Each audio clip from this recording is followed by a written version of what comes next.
کہ حضرت ایوب علیہ السلام پر بہت امتحان آئے اور انہوں نے صبر کیا. اللہ رب العزت نے ان کو قرآن مجید میں نعم العبد کہا، جبکہ حضرت سلیمان علیہ السلام کو اللہ تعالی نے دنیا کے اندر انوکھی بادشاہی عطا فرمائی. انہوں نے اللہ تعالیٰ کا شکر ادا کیا تو اللہ تعالیٰ نے ان کو بھی نعم العبد کہا. تو معلوم ہوا کہ مومن اگر مشکل میں گرفتار ہو، صبر کرے تو بھی نعم العبد ہے، اور اگر اللہ رب العزت کی نعمتوں میں پل رہا ہے اور اس کا شکر گزار بندہ بنے تو بھی نعم العبد ہے. صبر کرنے والا بھی جنتی، شکر کرنے والا بھی جنتی.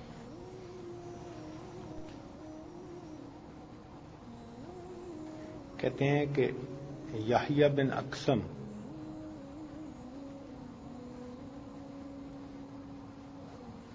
بڑے عالم تھے، شکل کے بڑے انوکھے تھے. رنگ کالا تھا، ہونٹ موٹے تھے، دانت لمبے تھے، بہت ہی منحنی شخصیت تھی. قرآن مجید بہت اعلیٰ پڑھتے تھے. چنانچہ ان کے قرآن مجید سے خوش ہو کر ایک بہت خوبصورت نوجوان لڑکی نے اپنے آپ کو خدمت کے لیے پیش کیا. نکاح ہو گیا. اب دونوں میں دن اور رات کا فرق تھا، رنگ کا بھی، شخصیت کا بھی، مگر دل جڑے ہوں تو زندگی گزر جاتی ہے. ایک بیوی نے غسل کیا تو وہ اپنے بال سنوار رہی تھی، اس کے بال بھی بہت خوبصورت تھے. یہ باہر سے آئے، انہوں نے اپنی بیوی کو دیکھا تو یہ مسکرائے. تو بیوی ان کو دیکھ کر بولی کہ آپ بھی جنتی، میں بھی جنتی. یہ بڑے حیران ہوئے کہ اس کے پاس جنت کی ٹکٹ کہاں سے آ گئی. یہ تقسیم کر رہی ہے بیٹھی ہوئی کہ آپ بھی جنتی، میں بھی جنتی. تو انہوں نے بیوی سے پوچھا کہ بھئی وہ کیسے؟ اس نے کہا دیکھیں، آپ میری شکل دیکھتے ہیں تو خوش ہو کے اللہ کا شکر ادا کرتے ہیں، میں آپ کی طرف دیکھتی ہوں تو صبر کرتی ہوں. صبر کرنے والا بھی جنتی، شکر کرنے والا بھی جنتی.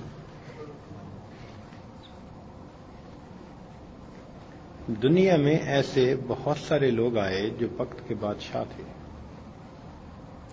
مگر وہ اللہ تعالیٰ کے شکر گزار بندے بنے اور ولایت کے مقامات کو پا گئے.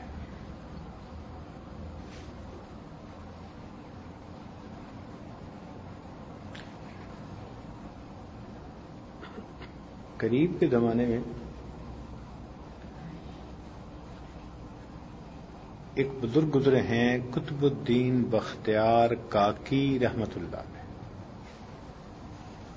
ان کے نام پر دہلی میں قطب مینار بنا ہوا ہے. وہ جو قطب مینار تھا وہ اپنے زمانے کا ایک ماسٹر پیس تھا کنسٹرکشن کا. اس عاجز کو دیکھنے کی سعادت ملی. اس کے بالکل قریب ہی خواجہ قطب الدین بختیار کاکی رحمت اللہ علیہ آرام فرما رہے ہیں. یہ نیک ماں باپ کے بیٹے تھے. ان کے ماں باپ اکثر آپس میں مشورہ کرتے رہتے تھے کہ بچے کی تربیت کیسے کریں. آج کل تو ماں باپ کو فرصت ہی نہیں ہوتی بچوں کے بارے میں سوچنے کی. اور کسی نے کہا کہ شادی سے پہلے بچوں کی تربیت کے بارے میں میرے 5 مختلف پلان بنے ہوئے تھے. جب شادی ہو گئی تو میرے 5 بچے ہیں مگر پلان ایک بھی نہیں ہے.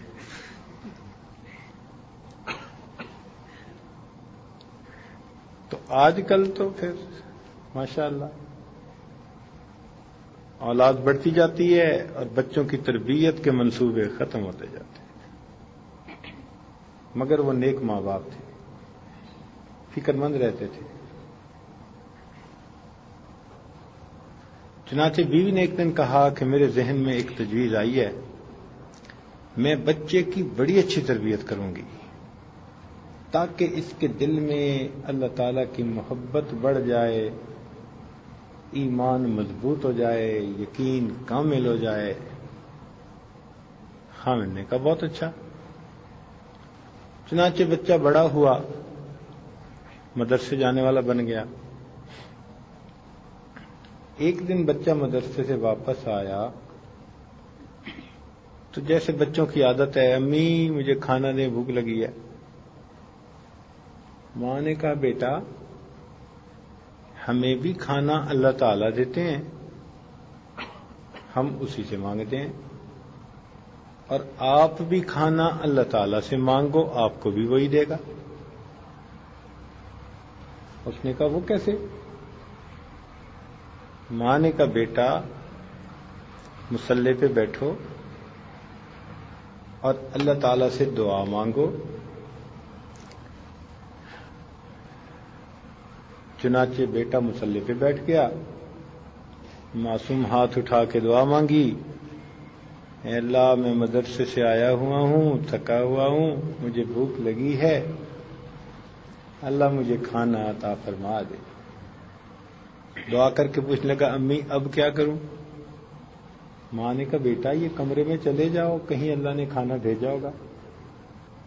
اب صورتحال یہ تھی کہ ماں نے اصل میں روٹی بنا کر ایک جگہ چھپائی ہوئی تھی پہلے سے، مگر وہ چاہتی تھی کہ میرا بیٹا اللہ تعالی سے مانگے، پھر اس کو جب روٹی ملے تو اس کے دل میں یہ احساس ہو کہ میرا رزق مجھے اللہ تعالی دیتے ہیں. چنانچہ بچہ کمرے میں گیا، تھوڑی تگ و دو کے بعد اس کو روٹی پڑی مل گئی، اس نے کھا لی. اب یہ روز کا معمول بن گیا. وہ گھر آتا، دعائیں مانگتا، اس کو روٹی مل جاتی. تو بچے کے دل میں نا تجسس پیدا ہونے لگ گیا. وہ ماں سے پوچھتا رات کو سوتے ہوئے، امی اللہ تعالیٰ کون ہے؟ اللہ تعالیٰ ہر ایک کو رزق دیتے ہیں، ہر جگہ اللہ تعالیٰ رزق پہنچاتے ہیں، وہ اتنے بڑے ہیں، ان کے خزانے اتنے بڑے ہیں. تو بچہ اللہ تعالیٰ کے بارے میں سوال پوچھتا، ماں اس کو تعارف کرواتی ہے اللہ تعالیٰ کا، تو ماں کا دل خوش ہوتا کہ میرے بیٹے کے دل میں اللہ تعالیٰ سے ایک محبت بڑھ رہی ہے. بچہ کبھی کہتا کہ امی اللہ تعالیٰ اتنے اچھے ہیں، وہ کہتی ہاں. تو کہتا امی اللہ سے ملاقات کب ہوگی؟ تو ماں خوش ہوتی کہ میرا بیٹا اللہ تعالیٰ سے ملنے کے لیے بےتاب ہے، بے قرار ہے. چنانچہ بچے نے کہنا شروع کر دیا کہ مجھے تو اللہ تعالیٰ سے بہت محبت ہے، مجھے اللہ تعالیٰ بہت اچھے لگتے ہیں.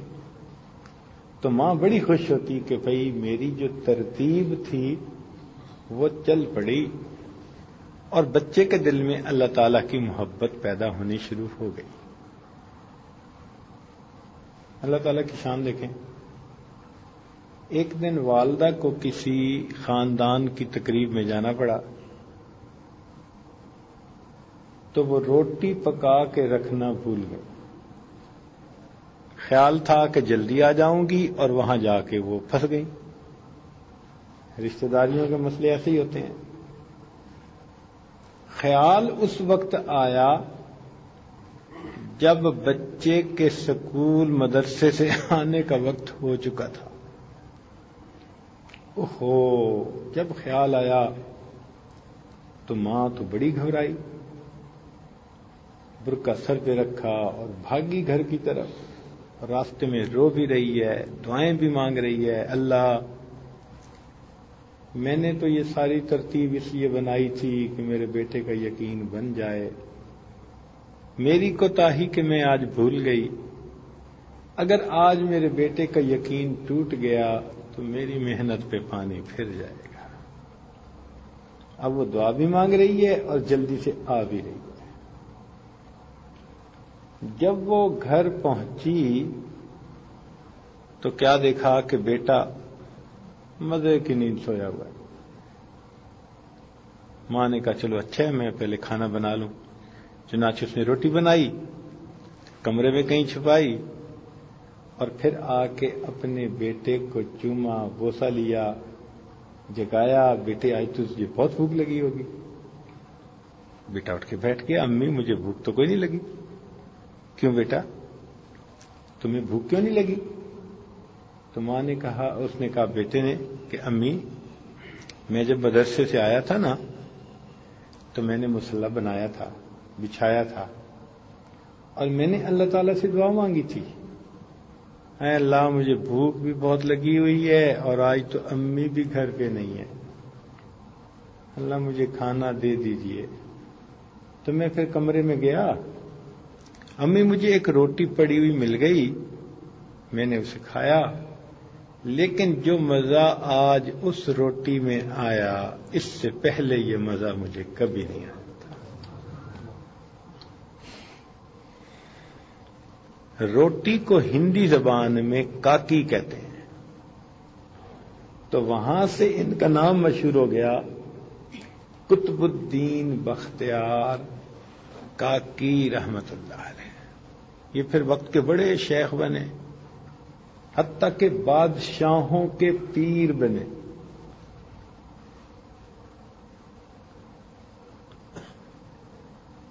جب ان کی وفات ہوئی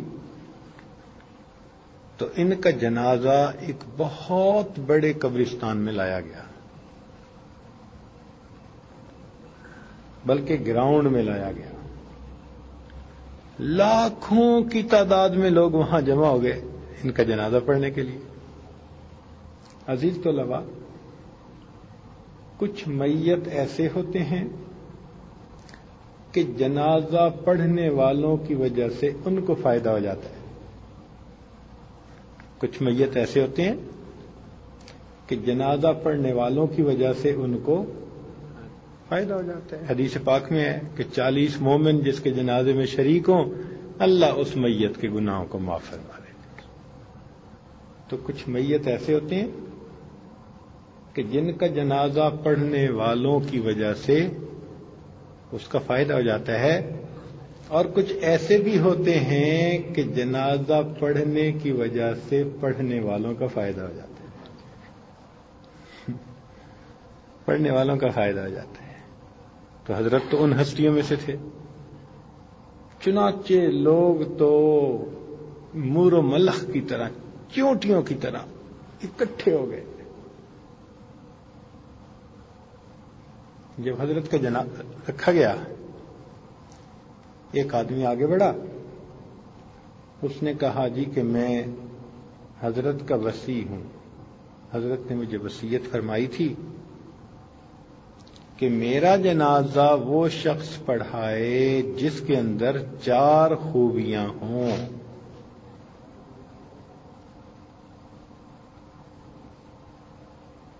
کون سی؟ پہلی خوبی کہ اس کی پوری زندگی میں کبھی بھی فرض نماز کی تکبیر اولیٰ قضا نہ ہوئی ہو۔ یا اللہ، پوری زندگی میں کبھی بھی تکبیر اولیٰ قضا نہ ہوئی ہو۔ اب اس میں شاگرد بھی فیل تو استاد بھی فیل، اور مرید بھی فیل تو پیر بھی فیل۔ کون ہے ایسا بھائی جو کہے کہ پوری زندگی میں میری تکبیر اولیٰ کبھی قضا نہیں ہوئی؟ کیسی کڑی شرط ہے۔ اللہ اکبر کبیرہ۔ دوسری شرط کہ جس بندے کی زندگی میں تہجد کی نماز بھی کبھی قضا نہ ہوئی ہو، یا اللہ، پھر ایک مرتبہ فیل۔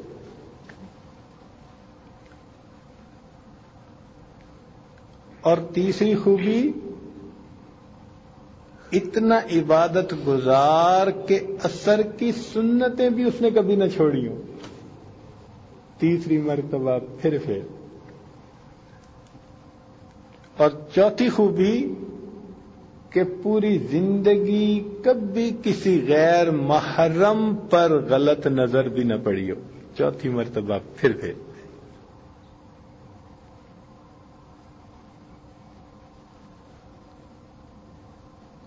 اب کون دم مارے کہ میرے اندر یہ خوبیاں ہیں، چاروں خوبیاں ایک وقت میں میرے اندر ہیں، اللہ اکبر۔ چلو جی، مجمع کو تو سانپ سونگ گیا، پن ڈراپ سائلنس، خاموشی۔ سارے لوگ حیران ہیں کہ کون حضرت کا جنازہ پڑھائے گا۔ کافی دیر گزر گئی تو ایک آدمی مجمع میں سے آگے بڑھا اور وہ زاروں قطار رو رہا تھا، اور وہ زاروں قطار رو رہا تھا۔ حضرت کے پاس آیا اور چہرے کے محاذ میں کھڑا ہو کر یہ کہنے لگا کہ حضرت، آپ تو پردہ فرما گئے، مجھے آپ نے رسوا کر دیا۔ حضرت، آپ تو پردہ فرما گئے، مجھے آپ نے رسوا کر دیا، میرا راز آپ نے کھول دیا۔ پھر اس نے اللہ رب العزت کو حاضر ناظر جان کر مجمع کے سامنے قسم اٹھائی کہ میرے اندر چاروں خوبیاں موجود ہیں، اور اس نے حضرت کی نماز جنازہ پڑھائی، اور وہ شخص وقت کا بادشاہ التمش تھا۔ وقت کا بادشاہ بھی ہے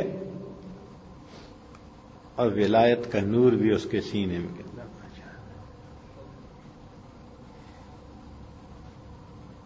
نرم بستروں پہ سو کر اس نے اپنے رب کو منا لیا۔